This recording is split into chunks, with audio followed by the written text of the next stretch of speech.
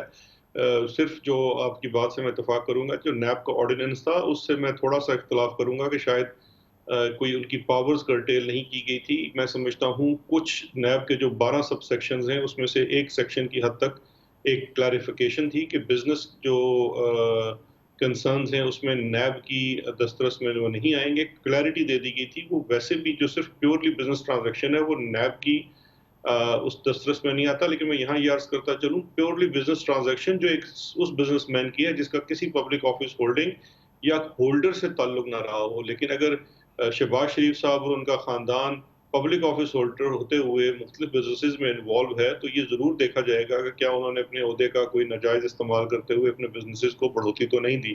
لیکن ایک عام بزنس مین کے لیے نیب کے قانون کا اطلاق نہیں ہوتا. یہ تو کیس ہے، اس کا آپ نے جیسے کہا کہ مسلسل ذکر ہو رہا ہے. ایک اور بڑا اہم کیس ہے یہ جو توشہ خانہ کیس ہے، جس میں کہ پرائم منسٹر نواز شریف بھی انوالو بتائے گئے ہیں، پرائم منسٹر یوسف رضا گیلانی بھی، پریزیڈنٹ آصف زرداری بھی. یہ کیس اس لحاظ سے اس کا حجم اور اس کے جو اسکوپ ہے وہ اس سے زیادہ سیریس لگتا ہے.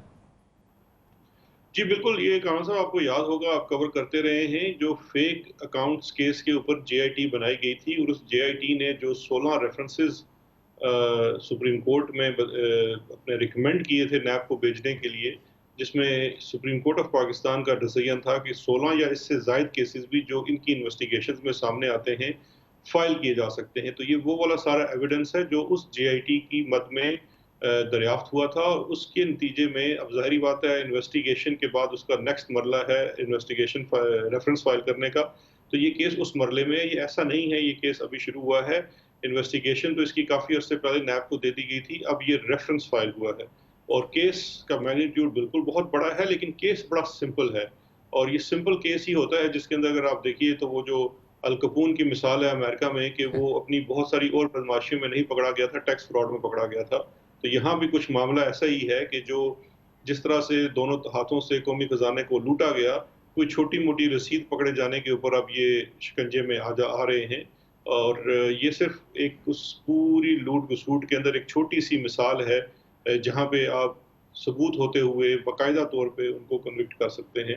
تو اس کیس کے اندر آپ بالکل بجا فرما رہے ہیں کہ دونوں جو صاحبان ہیں، زرداری صاحب ہیں اور نواز شریف صاحب ہیں، یہ کافی مشکل میں ہوں گے. بہت بہت شکریہ جناب بیرسٹر شہزاد اکبر ہمارے ساتھ موجود تھے. کمرشل بریک، اس کے بعد ایک بار پھر سندھ کا ذکر اور ایک بار پھر سندھ پبلک سروس کمیشن کا ذکر، جس کا کام یہ ہونا چاہیے تمام صوبوں میں پبلک سروس کمیشن کہ میرٹ کی سربلندی کرے. ایک بار پھر میرٹ کا قتل و غارت کیا ہے سندھ پبلک سروس کمیشن نے، ایک بار پھر اقربا پروری کی ہے، ایک بار پھر سنگین الزامات لگے ہیں اور assistant commissioners, E T Os, section officers کی بھرتیاں ہونی ہیں. اپنے چہیتوں کو بھرتی کیا جا رہا ہے، میرٹ کی دھجیاں بکھیری گئی ہیں. اس کی بات کرتے ہیں چھوٹے سے وقفے کے بعد.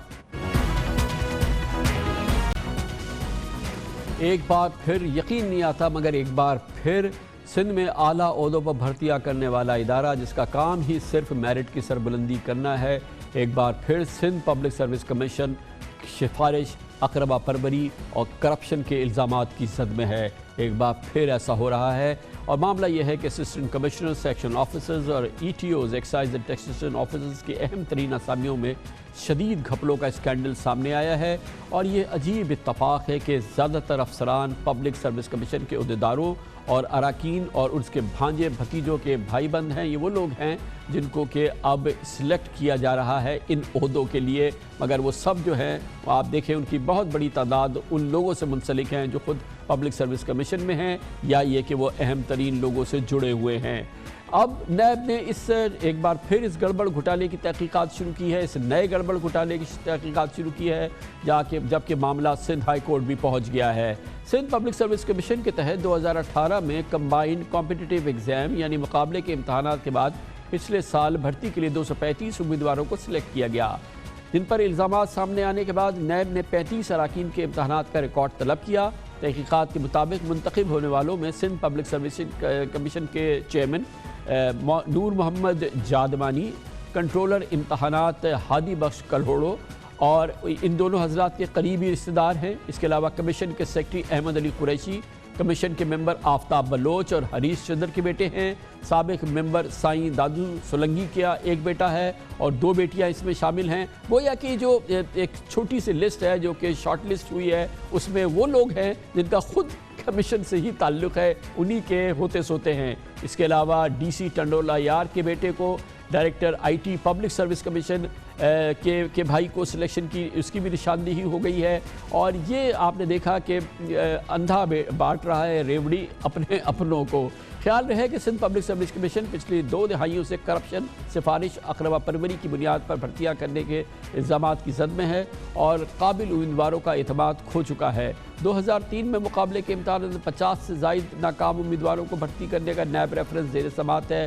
2013 میں مقابلے کے امتحانات میں بڑے پیمانوں پر گھپلیوں میں سپریم کورٹ نے امتحانات کے نتائج کالعدم قرار دے کے کمیشن کے چیئرمین اور 6 ممبران کو عہدوں سے ہٹایا تھا. اس کے علاوہ کمیشن کے ایک سابق جو چیئرمین تھے انہوں نے اپنے عہدے کو چھوڑ دیا تھا کیونکہ ان پہ اتنا دباؤ تھا کہ وہ فوری طور پہ ان لوگوں کو ملازمت دیں، انہی لوگوں کو سلیکٹ کریں جن کو کہ سندھ پیپلز پارٹی کے بڑے اور جو پاکستان پیپلز پارٹی کی چوٹی کے لوگ نامزد کر کے لسٹ کی صورت میں ان کو بھیج رہے ہیں. Chairman Sindh public service commission نے کہا تھا کہ وہ ایسا نہیں کریں گے اور وہ اپنا عہدہ چھوڑ کے چلے گئے تھے. ایک لمبی کہانی ہے سندھ پبلک سروس کمیشن، منبع مخزن ہے میرٹ کی تباہی کا اور کرپشن کا. یہ خبر ایک بار پھر ڈھونڈی ہے ہمارے نمائندے خصوصی اختیار کھوکر نے ہمارے ساتھ موجود ہے. بہت بہت شکریہ اختیار کھوکر صاحب. تو ابھی جو نیب کی جو تحقیقات جاری ہے اس سے کیا چیزیں سامنے آئی ہیں اور پھر یہ معاملہ ہائی کورٹ میں بھی پہنچ گیا. ایک بار پھر سندھ پبلک سروس کمیشن سنگین ترین الزامات میں ہے. کوئی ٹرانسپیرنسی اور میرٹ اپہولڈ کرنے کا کوئی کام نہیں ہوتا ہے. جی خان صاحب، نیب نے جو تحقیقات کی ہے یا ان کو جو شکایات ملی ہیں، نیب نے یہ کوئی 36 امیدوار ہیں جن میں اکثریت ان لوگوں کی شامل ہے جن کے نام آپ نے گنوائے، ان کے رشتہ دار ہیں. اور اس کے علاوہ کچھ ایسے بھی لوگ ہیں مبینہ طور پر جن پر الزام ہے کہ وہ بیسیکلی اس امتحان کے اہل نہیں ہیں، لیکن پیسے دے کر بڑے پیمانے پر کرپشن ہوئی ہے اور وہ بھی کروڑوں روپے میں. یہ جو نیب کو ملی ہے شکایت جس کی وہ تحقیقات کر رہی ہے. نیب نے ریکارڈ طلب کیا ہے، وہ ریکارڈ آ گیا ہے ان امیدواروں کا جس میں ان کی